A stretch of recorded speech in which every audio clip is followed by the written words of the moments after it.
नमस्कार, मैं हूं मनप्रीत और आप देख रहे हैं आपका अपना चैनल वायरल सच। और एक बार फिर से स्वागत है आपके अपने शो सियासी दंगल में।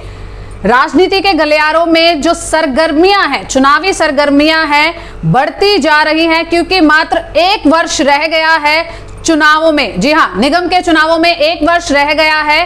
पार्षद क्या काम कर रहे हैं, क्या नहीं कर रहे हैं, क्या जो दावे वादे किए थे अपने मैनिफेस्टो में, घोषणा पत्र में, क्या उनके ऊपर खरे उतरे हैं? क्या उनके उम्मीदवार, पार्षद के उम्मीदवार क्या इच्छा रखते हैं, क्या कुछ करना चाहते हैं अपने वार्ड के लिए? यही हम जानने का प्रयास करेंगे। और आप सभी से, जनता से अपील है, दरख्वास्त है कि कृपया करके इसको देखें, समझें कि आपके वार्ड में क्या हो रहा है, क्या वादे दावे किए गए थे। शायद आपके पार्षद भूल गए हो, एक बार फिर से याद दिलाया जाए उनको कि किस चीज का प्रण लिया था और क्या उनके द्वारा किया गया। और अभी जो उम्मीदवार हमारे साथ मौजूद हैं उनसे बात करेंगे, उनसे जानेंगे कि क्या शामिल है उनके घोषणा पत्र में, क्या कुछ हो रहा है उनके वार्ड में, क्या वहां पर भी राजनीति ही चल रही है। आइए बात करते हैं प्रशांत भारद्वाज जी से, जो कि वार्ड नंबर 10 में पार्षद के उम्मीदवार हैं। आइए बात करते हैं। नमस्कार प्रशांत जी, बहुत बहुत स्वागत है आपका। प्रशांत जी, सबसे पहले प्रश्न यही रहेगा कि जो अभी मौजूदा पार्षद है उनके कामों से आप कितना संतुष्ट हैं? पहली बात तो पार्षद जी को मैंने 4 साल हो गए, आज तक देखा ही नहीं है जी। और ये जवाब मेरा नहीं होगा, आप अगर हमारे वार्ड में जाके पता करेंगे तो वो भी यही कहेंगे कि पार्षद को उन्होंने नहीं देखा जी। अगर उनके कोई नॉमिनेट या कोई भी पीए अगर वो मार्केट के अंदर जाते हैं तो इससे कोई फर्क नहीं पड़ता, क्योंकि अधिकारी अगर मेन काम ना करे और उसके नीचे वर्कर कोई भी घूमता रहे, उससे कोई फर्क नहीं पड़ता जी। तो उसके काम से संतुष्ट के बारे में मैं आपको बताना चाहूँगा कि पिछले 4 साल के अंदर कोई भी विकास कार्य हमारे वार्ड के अंदर नहीं हुआ। कोई भी एक विकास कार्य हमारे वार्ड में अगर हुआ हो तो आप बता दीजिए। आपने तो काफ़ी सर्वे किया हुआ है हमारे वार्ड के अंदर। जी जी। आज भी अभी मैं सुबह सुबह जब आप लोगों के निमंत्रण पे यहाँ आया तो सड़कों पे पानी भरा हुआ था। वार्ड की दुर्दशा, हर जगह कचरा देखने को मिलता है। रात के टाइम अगर हम निकले तो स्ट्रीट लाइट खराब मिलती है जी। मतलब लोग बाग मूलभूत सुविधा के लिए भटकते हुए दिखाई देते हैं। तो मैं कैसे कह दूं कि हमारे वार्ड के अंदर कोई काम हुआ है या हमारे पार्षद ने, पार्षद हमारी शीतल बहन जी है, क्या उन्होंने कोई काम किया है? जब वो दिखाई नहीं देते तो काम क्या करेंगे? शीतल बागड़ी के जो प्रतिनिधि हैं मंगतराम बागड़ी, क्या वही सब काम हैंडल करते हैं? नहीं, मंगतराम बागड़ी जी के बारे में तो मैं बता देता हूँ कि उनके बारे में थोड़ा सा छोटा सा डिटेल में बताता हूँ जी। सन 1966 में उन्होंने अपनी पढ़ाई शुरू की थी जी, गुड़गांव के दौलताबाद स्कूल से, सरकारी स्कूल से। 4th क्लास में फीस ना भरने की सूरत में उनको निकाल दिया गया था वहां से, जिसके बाद उन्होंने उसी स्कूल के बाहर एक आइसक्रीम की रेहड़ी लगाई जी। और रेहड़ी लगाने का सिलसिला आगे चला, फिर उन्होंने कबाड़ी की दुकान खोली जी। कबाड़ी की दुकान ठप हुई, फिर उसके बाद उन्होंने एक चाय की दुकान खोली हमारे लक्ष्मण विहार में। और उसके बाद फिर वो बैठते हैं एक जो प्रॉपर्टी डीलर होते हैं उनके पास में जी। अब मैं आपसे ये पूछना चाहूँगा कि वो मंगतराम बागड़ी जी जो तीसरी पास है, उनके हाथ में ऐसा कौन सा अलादीन का चिराग है कि वो आज करोड़पति बन चुके हैं? पिछले 5 साल उन्होंने काम संभाला था जी जी जी। और अब भी वो पिछले 3 साल 4 साल लगातार हो चुके हैं, वो शीतल बहन जी का काम संभाल रहे हैं। उनका काम सिर्फ और सिर्फ घोटाला करने का है।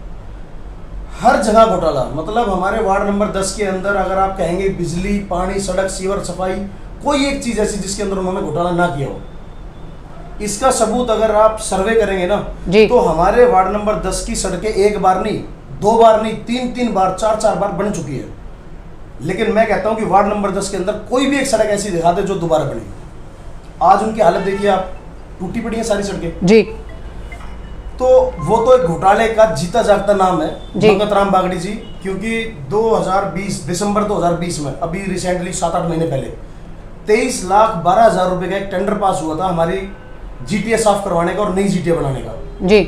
अगर वो जीटीए साफ हुई है और नई जीटीए बनी है तो आज हमारे वार्ड में पानी क्यों भर रहा है? कोई एक परिवार तो बताइए कि हाँ मेरे घर के सामने जीटी साफ हुई है। फिर उसके बाद दूसरा काम, उन्होंने टेंडर भरवाए और करोड़ों रुपए के टेंडर हासिल करे नाले बनाने के जी, जिसके खिलाफ मैंने कोर्ट में भी केस डाल रखा है। लेकिन वही अंधकार है चारों तरफ। कोर्ट ने भी उनके हक में फैसला दे दिया कि ठीक है नाले बनाए जाए। आज तक पूरे इंडिया के अंदर मैंने कभी नहीं देखा कि सड़क के बीचों बीच नाल बने। हमेशा फुटपाथ पे जगह होती है तो नाले बनते हैं जी। लेकिन इस अनपढ़ आदमी की मानसिकता के कारण हमारे जो अच्छी सड़क थी गली नंबर 1 लक्ष्मण विहार की सड़क के बीचों बीच नाला बनाया गया, उसमें एक्सीडेंट भी हुआ है। एक्सीडेंट काफी हादसे हुए बहन जी, उसके अंदर बहुत हादसे हुए उसके अंदर। जी। और आज वो काम बीच में रुक चुका है, क्योंकि मुझे पहले ही पता था बीच में सीवर आ रखा है, हमने ये कोर्ट के अंदर दी भी थी दलील कि इसके बीच में सीवर है, ये नाला कभी नहीं बन पाएगा पूरा, लेकिन कोर्ट नहीं समझी, ना हमारे निगम अधिकारी समझे जी। और शीतल बहन जी तो खैर आती नहीं है, उनके नुमाइंदे हैं वो मंगतराम बागड़ी जी, ना वो समझे। वो कारण है कि आज वो करोड़ों रुपए का टेंडर छूटा हुआ है, 1.5 करोड़ रुपए का टेंडर बीच में अटका हुआ है, पता नहीं उसके पैसे इन्होंने पास करवा लिए हो तो आपको क्या लगता है कि अगर जो अभी मौजूदा पार्षद है उनके द्वारा मूलभूत सुविधाएं ही नहीं दी जा रही, तो आगे आप वार्ड की जो है प्रगति उसके बारे में क्या सोचेंगे? डिस्पेंसरी के बारे में कैसे सोचेंगे? बच्चों के भविष्य के बारे में कैसे सोचेंगे? नौजवानों को आगे बढ़ाने के बारे में, बेरोजगारी को खत्म करने के बारे में कैसे सोचेंगे? बहन जी मैं इस अंधी सरकार में तो मैं बिल्कुल भी कामना भी नहीं कर सकता कि ये काम होंगे जी। क्योंकि हमारे अगर डिस्पेंसरी का हाल देखा जाए अभी तो डिस्पेंसरी के अंदर कम से कम 25 से 30 आदमी है और वहाँ पे उनके बैठने की जगह नहीं है, वो बेचारे बाहर बैठते हैं, मतलब बाहर साइडों में घर होते हैं, उनकी पैडियों पे उनको बैठना पड़ता है। वो घर वाले भी ऐतराज उठाते हैं कि हमारे यहाँ पैडियों पे ऐसे मत बैठो जी। उनके खुद के बैठने की व्यवस्था नहीं है, तो वो बेचारे क्या ट्रीटमेंट करेंगे। काफ़ी बार गुहार लगाने के बाद भी शीतल बहन जी ने कोई रिस्पॉन्स नहीं दिया, वो उनके घर पे गए मिलने के लिए, क्योंकि बहन जी तो बाहर आती नहीं है जी, तो आज तक कोई समाधान नहीं है। हाँ, आप बात कर रहे हो युवाओं की, बच्चों की, व्यवसाय की, पार्क की, ना तो हमारे यहाँ पे कम्युनिटी सेंटर है, ना हमारे यहाँ कोई पार्क है, ना कोई हमारा छोटा सा कोई भी स्पोर्ट्स का जहाँ पे बच्चे खेल सके, मतलब मनोरंजन का स्टेप खेलने का कोई साधन हमारे पास नहीं है। वार्ड नंबर 10 के अंदर 35,000 की पॉपुलेशन है हमारे यहाँ पे। 35,000 हमारे वार्ड के अंदर पॉपुलेशन आती है आदमियों की, 18,000 हमारे यहाँ की वोट संख्या है जी। बड़े बूढ़े बच्चों को लगाकर टोटल 35,000 की पॉपुलेशन है। इतनी ज़्यादा तादाद होने के बाद भी जी। हमारे यहाँ फैसिलिटी नहीं मिल रही है, तो कहीं ना कहीं वीक पॉइंट जाता है हमारे पार्षद को। तो आपको क्या लगता है, आप जो पिछले चुनाव हुए थे उस दंगल में भी आपने हिस्सेदारी की, कहाँ चूक रह गई? देखिए इसमें चूक तो कहीं भी नहीं रही जी। सारा का सारा दोष मैं सिर्फ राजनीति को देना चाहूँगा, क्योंकि मैंने अपनी ईमानदारी से इलेक्शन लड़ा था जी। पिछले इलेक्शन में बताता हूँ कि मुझे नहीं पता था इलेक्शन कैसे लड़ना होता है, मुझे सिर्फ इतना पता था कि हाँ मेहनत करते रहो और इलेक्शन लड़ो। वार्ड नंबर 10 के अंदर मैंने किसी से वोट नहीं मांगी, सिर्फ काम किए थे और काम के आधार पे मैंने ये सोचा था कि जिसका काम कर रहा हूँ अगर वो भी वोट देगा ना तो मैं जीत जाऊँगा, और मुझे विश्वास भी था इस चीज़ का। अगर आप बात करें वोट की तो सिर्फ और सिर्फ मेरी वोट मेरे वार्ड के अंदर थी, मेरी वाइफ की वोट भी नहीं थी जी। मेरे बच्चे का आधार कार्ड भी नहीं बना यहाँ पे, क्योंकि मैं सिर्फ पब्लिक के काम के पीछे लग रहा था, अपने काम के पीछे नहीं। 208 वोटों से जीतने के बाद भी मुझे यहाँ से 87 वोटों से हराया गया, 87 वोटों से मेरी हार हुई, और उसके बाद उस हार को जब मैंने कोर्ट में चैलेंज किया तो विरोधियों ने मुझे जेल में भेज दिया। उस केस का भी फैसला आने वाला है अभी और बहुत जल्दी आ जाएगा कि किस लिए भेजा था। रिकाउंटिंग का भी मुद्दा चला हुआ है, वो सरकार की मैं तो नाकामयाबी कहूँगा, लापरवाही कहूँगा और बेशर्माई कहूँगा कि एक रिकाउंटिंग का मुद्दा, छोटा सा मुद्दा जी, 14 मशीनों की काउंटिंग के लिए उन्होंने 4 साल लगा दिए जी। इसी कारण हमारे देश का कानून पिछड़ा हुआ है। तो जो मेरी हार हुई थी वो राजनीतिक हार थी, मेरी खुद की हार नहीं थी। तो कहीं ना कहीं प्रयास भी किया जाता है और कह सकते हैं कि आपके ऊपर आरोप भी लगते हैं या आपके विरोधियों का भी कहना है कि बाहरी लोगों को वोट ना देकर जो लोकल हैं उन्हीं को वोट दिया जाए, उन्हीं को जिताया जाए। कहां तक सही है? बिल्कुल सही है, पब्लिक का मानना बिल्कुल सही है। आप जो हमारे बीच में रहता है जी, आप उसको वोट दो ताकि वो हमारे बीच में रह के हमारी कमजोरियों को समझे और हमारी जो मजबूरी है उनको समझे। इसमें पिछली बार विरोधियों के द्वारा जो हमारे कंपटीटर है उनके द्वारा आरोप लगाया गया कि प्रशांत बाहर का है, प्रशांत बाहर का है, सभी जानते हैं इस बारे में। तो उनकी नॉलेज के लिए मैं बता देता हूँ, सन 1998 में हमने यहाँ पे पहली अपनी प्रॉपर्टी खरीदी थी। 1998 में पहली प्रॉपर्टी खरीदी थी और उसके बाद से हम लगातार यहाँ के बासिंदे, उसके बिजली का बिल भी है, सारी चीज़ें मेरे पास है। लेकिन फिर भी विरोधियों द्वारा ये कहा गया कि प्रशांत बाहर का है। आज मेरा घर भी, मेरा बिजनेस भी, सब कुछ वार्ड नंबर 10 के अंदर ही है, मेरा परिवार वार्ड नंबर 10 के अंदर रहता है, लेकिन फिर भी विरोधियों के द्वारा अफवाह फैलाई जाती है कि बाहर का है। हाँ, कुछ कैंडिडेट हमारे यहाँ बाहर के आए थे जो बाहर से आते हैं, जैसे बरसात हो रही है अभी बाहर, तो मैंने देखा था काफ़ी है ना मेंढक की आवाज़ होती रहती है, तो जैसे बरसात में मेंढक आते हैं, ऐसे ही हमारे वार्ड नंबर 10 के अंदर भी बहुत सारे मेंढक आए थे बाहर से। जी। चुनाव लड़ा उन्होंने जातिवाद पे, यहाँ से अपने जातिवाद पे चुनाव लड़ा और अपने जाति की कुछ वोटें भी लेके चले गए। जी जी। लेकिन अफसोस की बात है कि सारे जमानत जब्त करवा के गए यहाँ से। आपके ऊपर और भी विरोधियों द्वारा आरोप लगाए जाते हैं कि आपके ऊपर तो मुकदमे ही बहुत चल रहे हैं, तो फिर आप कैसे चुनाव कैसे हैंडल करेंगे, कैसे जनता के काम करेंगे, कैसे मूलभूत सुविधाएं उनको प्रोवाइड कराएंगे? बहन जी, आपने बिल्कुल सही कहा जी। मेरे ऊपर मुकदमे चल रहे हैं अभी जी। लेकिन मैं बता देता हूँ, कभी भी ना तलवार म्यान को नहीं काटती। वार्ड नंबर 10 की सुविधा के लिए मैंने कुछ मुकदमे अपने ऊपर लिए अभी। जी। जैसे वार्ड नंबर 10 का एक बहुत पुराना मुद्दा था, दारू का ठेका। 17 वर्ष पुराना मुद्दा था। सभी ने हटवाने के वादे करे, सभी नेता जितने आज तक खड़े हुए कि हम हटवाएंगे, किसी पे नहीं हटा। प्रशांत भारद्वाज ने उसको हटवाया और अपने ऊपर मुकदमा दिया। मैं जेल में गया, लेकिन गर्व है कि अपने वार्ड नंबर 10 के लिए गया। दूसरी तरफ आ आएंगे, दूसरा मुद्दा, गली नंबर 89 में कुछ व्यक्तियों ने उस पर अवैध कब्जा किया रात के 2 बजे। जी। गली वालों ने मुझे बुलाया, मेरे से पहले तो पार्षद साहब को बुलाया था, उस टाइम में बागड़ी जी पार्षद होते थे। उन्होंने साफ मना कर दिया, गुड़गांव गांव के जाट है, मैं हाथ नहीं लगाऊंगा। उसके बाद जब मेरे पास फोन किया गया तो रात के रात मैंने वो दीवार तोड़ी वहां से, और जिसका मुकदमा भी मेरे ऊपर चला था, वो भी इसी प्रकार के कुछ मुकदमे। जैसे आपने देखा इलेक्शन के तुरंत बाद मुझे अंदर भेज दिया गया। जी जी जी। मेरा लाइसेंसी हथियार 2010 से मेरे पास लाइसेंसी हथियार है मेरा, क्योंकि मैं 2010 से अपना बिजनेस कर रहा हूँ मेडिकल का। 2 बार रिन्यू भी हो चुका है, लेकिन अगर सरकार को कोई मुद्दा नहीं मिला तो उन्होंने उठा के उसके झूठे केस में मेरे को अंदर भेज दिया। आज तक जितने भी मुकदमे लगे, जब मैं कॉलेज टाइम में था, अपने प्रोटेक्ट के लिए, जैसे वार्ड इसके अपने पुलिस के लिए, उनके लिए मुकदमे लिए मैंने, अपने दोस्तों के बचाव के लिए मुकदमे लिए। अगर मैं बताऊं कि मेरे गांव का, मेरा गांव मोहम्मदड़ी गांव है, दौलताबाद के पास में, और मेरे यहाँ वार्ड नंबर 10 से मात्र 2-2.5 किलोमीटर दूर पड़ता है। जब मैं अपने गांव में रहता था जी पहले, तो गांव में जमीनी मुकदमे काफ़ी होते हैं। अगर मैं अपने हक की लड़ाई के लिए अगर मैंने मुकदमे लिए तो प्रशांत गलत नहीं है। उसके बाद में मैं वार्ड नंबर 10 में आता हूँ, तो अपने वार्ड नंबर 10 के लिए मुकदमे लिए मैं गलत नहीं हूँ।